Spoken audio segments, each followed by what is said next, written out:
going on, boys? It's Trey here with Whirlwind Games today, and who am I here with? Seamus Higgins. And what'd you do today, Seamus?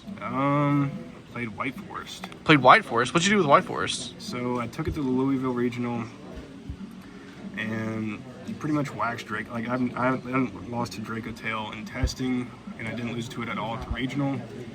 My only losses were against Gem Knight. That's because I didn't know what he was on, and he forced me to go first, and I was like, okay. And I ended on, typically, like if you end on Saint and Diabelle's the White Witch, any going second deck cannot break your board, because they either have to open Droplet, evenly matched, and even if they open evenly matched, they have to open two of them. So, going first, this deck is like incredibly strong. Going second, really depends on what kind of board state you're in. Other than that, deck functions great, especially with the new Dark Magician support. It forces more interaction than any other card in your deck. Yeah. It's straight up how it is, because most decks cannot out Dragoon, and they don't want you to get the Dragoon, period. So this deck is basically the Draco Tail Buster.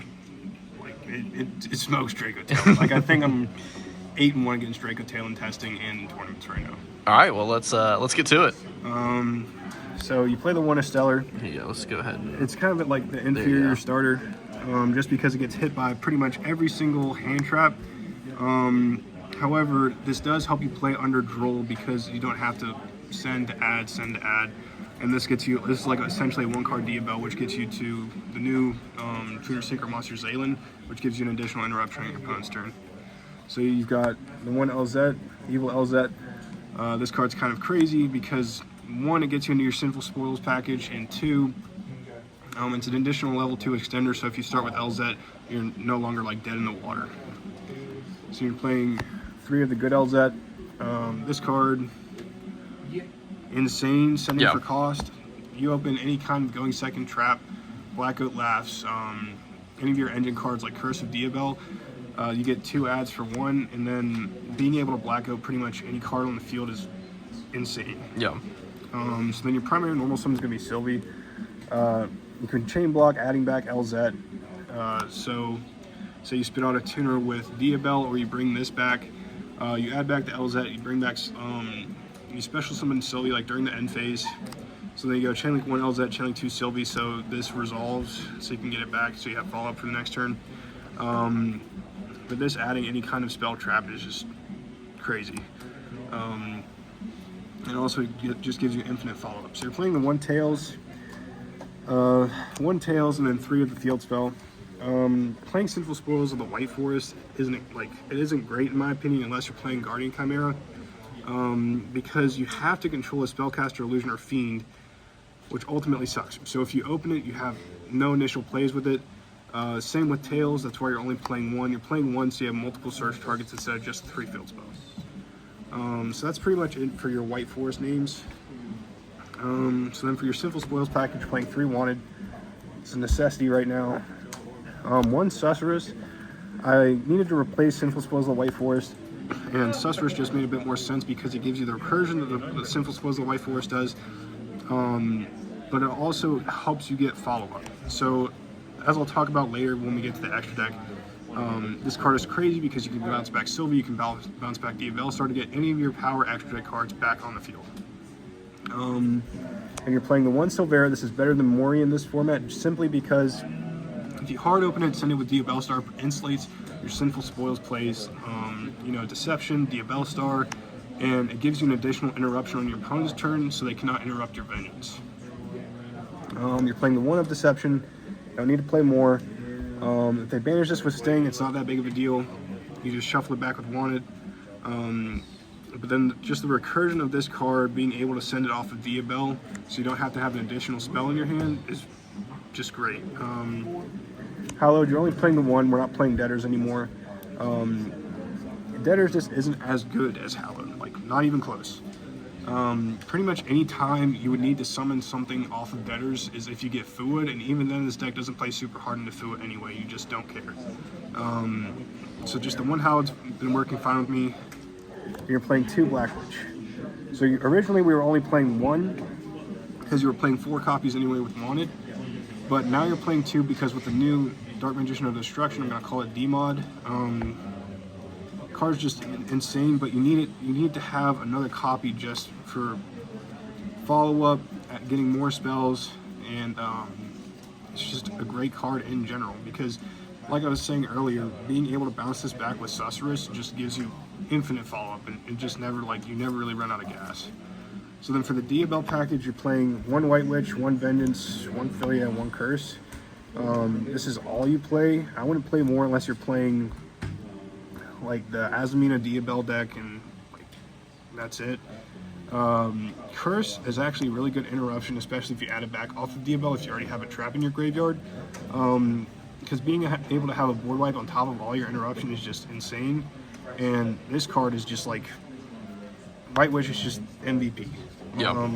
Playing against any kind of going second deck, it limits their interruptions, and then being able to play against Mitsurugi when that deck was still prominent was just crazy because it was like nice Murakumo, and now if they try and like follow in the Virtuous your Chaos Angel, it stays on field. Yeah. You just don't care. So that's pretty much it for like all of the Diabell, Sinful Spoils, White Forest stuff. So then the rest of the stuff is like 1 Called By, 1 Talents, and you're playing 3 Thrust. This card's crazy in this deck just because... Yeah, just because you like bait so much interaction, you still have so much follow-up, and then plus that, like, it's actually insane. So then the one like super garnet is Gaze, because if you open this and don't see Diabell, just useless. But being able to play that, it's just the one bomb that you have in your deck that's just insane. So 2 Foolish. This can help you start with Curse, which, you know, if you don't open anything else but Foolish Burial Goods, this like helps you play into something. So then, like legit, the one monster hand trap we're playing is Fua, and like that's pretty much all you need. 3 Evenly. I was playing Dark Ruler in the main, but Dark Ruler does virtually nothing against Draco Tail unless they have Secretarian, and even then you don't really care because you just typically have a way to White Witch or get to Vengeance. Even though like you have like all the Yummy and like the Yummy Fiendsmith, like just any like Yummy variant run around, like that's really like only Dark Ruler's good for, but Evenly still gets way over that. I feel like Evenly is just insane. So then for the rest of the traps, you're playing 2 Black Guts to send off with Foolish Burial Goods. Even hard opening this, you're sending it to graveyard for cost anyway. And then lastly, you have Imperm. You know, we don't like turning on talents around here, so that's pretty much it. That's it for the main deck. Main deck counts 44. Now for the extra deck. So you're playing essentially all the White Forest names: Poplar, Ursilia, Silvera, and the Queen. So, you know, Book of Eclipse, combo starter, and this just gives you an additional interruption on your opponent's turn. Now, there are very niche situations where you have to summon this on your turn. Like you use the field spell to target a level 2, make it a tuner, and then you just like keep going into this.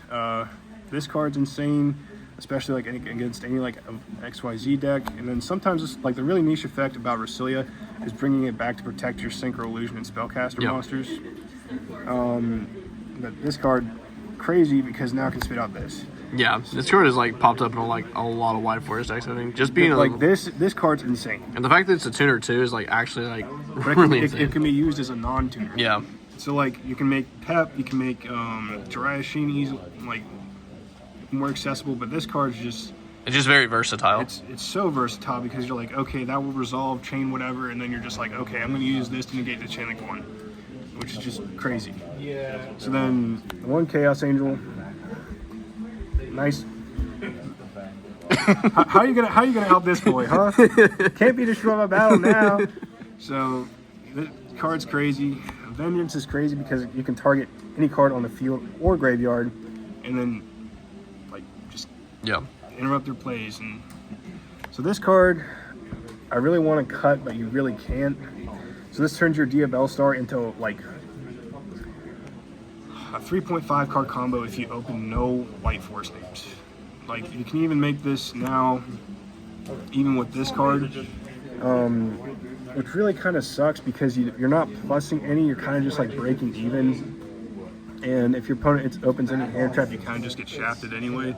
So it doesn't really matter. But you have to play the Chirozzo just in case you open no White Forest names. So then for the Azamina core, you play the Rusilago, Omni Sylvia, Saint, and then your kind of kaiju counter, Azamina. Yeah. So Azamina is kind of crazy because your opponent cannot activate any cards with 0 attack. Yeah. So it kind of insulates you from like any hand traps. Obviously, you're not summoning it your turn 1 because it's not like super easy to summon, and most of the time you're just spinning it out off of the Saint. Like Saint itself, powerhouse right now, especially against Vanquish Soul. Kills Saint just kind of kills Vanquish Soul and kills Draco's follow-up. Yeah. Like so, literally, it's two like I would say 2 of the 3 best decks. It just absolutely just murders. Decks, yeah. So obviously, D-Mod, insane, being able to spit out Dragoon for free. But also, you don't lose any advantage by going this line because it literally just replaces D-Bell Star. So you get Gaze for free, and then it gives you an additional interruption on your opponent's turn because most of the time in a White Forest board, all your zones are filled. So, like, you tribute to Sylvia, you get a zone open, you use the Vengeance, spit out Poplar, then you quick sync, so then you have space for Dragoon. So, like, at that point, they're just like on top of everything else, you have a Dragoon that cannot be destroyed by battle.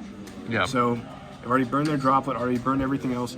So trying to out a Dragoon after they've used their droplet or any kind of breaker is kind of difficult. So in the 1 SP, it's in every extra deck. Yeah, it's you don't have to explain it. Yeah. Right. So I've gotten a lot of flack for this like side deck. Ash in the side. So you only put Ash in the side so you can side it out for your fillers because you need Ash to play against Perulia. This deck doesn't care about Fua, deck doesn't care about Meows, deck cares about Perulia because you're summoning from your hand so much. That's the only reason why Ash is in the side, otherwise I wouldn't be playing it. These are supposed to be Perulias, but right now against White Dragon it's pretty good, like the White Dragon Aliber, or yeah. That card. Yeah, that card. Because this just like pretty much kills their follow-up. You can like banish the Albion so they don't get Fallen the Virtuous. They can't Christia lock you, which is being able to dodge a Christia lock is actually like really big. Right. I mean, it's just come on, y'all. First you were doing it with Ido. First you were doing it with Jaugen. Like, get a grip, move on. So then like the only thing like you're really caring about now is like more like breakers because like going first you're not really losing. Yeah. Unless they're like side like major hate. So you're playing double Lightning Storm. Radiant Typhoon is playing Die-Fi. Yeah. Konami, are we being for real? Shifter to 1, Die-Fi at 3. Make it make sense. Enough said. Make it make sense. So anyways, moving on.